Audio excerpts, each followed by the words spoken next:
Tonight, an I-Team investigation into the abuse of welfare benefits. Your taxes provide nearly $2 billion to families in Massachusetts. But I-Team reporter Joe Shortsleeve found a lot of that money is being spent by people who don't even live in Massachusetts. Electronic Benefit Transfer Cards, EBT for short. They provide state and federal aid to thousands of Massachusetts residents. I've been out of work. I need to eat. It puts food on the table for me and my son. But the I-Team found millions of dollars in these welfare benefits are not being spent in the local grocery stores like this one here in Everett, but rather more than 1,000 miles away. We're talking about sunny Florida. The I-Team obtained records from the State Department of Transitional Assistance, the agency that oversees these welfare benefits. We found that in 2013, $4.5 million in benefits were spent in Florida.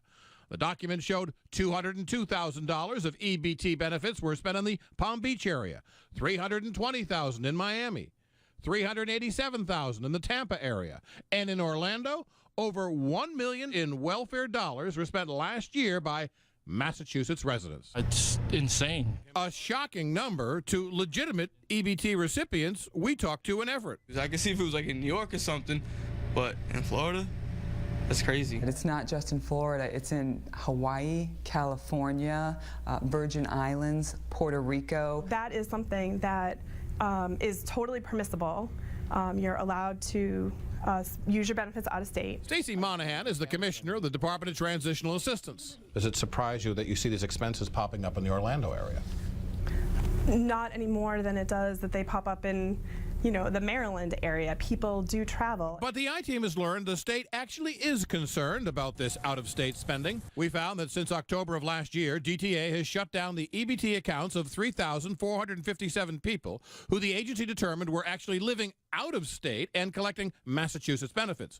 871 of those cases were in Florida. Before that, the state closed 0 cases of people with long-term out-of-state spending. We've really amped up our capacity to look at what's going on. But former Inspector General Greg Sullivan says the state simply isn't looking hard enough. He believes too many people are getting benefits who don't really qualify. You'd think in a highly sophisticated state that we'd have a highly sophisticated anti-fraud welfare program.